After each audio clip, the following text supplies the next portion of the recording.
వేదన పడిన సంవత్సరాలు నాకు ఎన్నో ఉన్నాయి. దేవుని ప్రజలరా, అలాంటి ఎన్నిక లేని యుద్ధమని నా దేవుడు వెతికి వెతికి పట్టుకున్నాడు. హల్లెలూయా, హల్లెలూయా.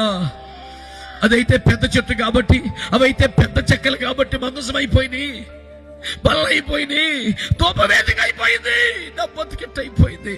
నన్ను తుక్కలో మారేశారుగా, నన్ను తగలబెట్టడమేగా.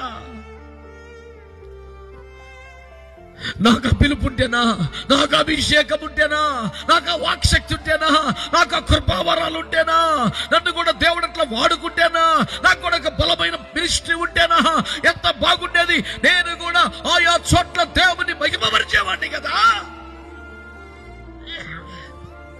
అని బాధపడుతున్న వారు ఈ సభలో కానీ ఈ భూమి మీద ఎక్కడ ఉండి వింటున్నా మీకు ఒక శుభవార్త. దేవుని కట్ట సన్నగా ఉన్న, పీలగా ఉన్న, పక్కన పడేసిన, పెద్ద ప్రయోజనం లేదనుకున్న కర్రల్లో నుంచి కొన్ని మోత కర్రలు కావాలంట. అందరు గట్టిగా చేతులెత్తి యేసయ్యా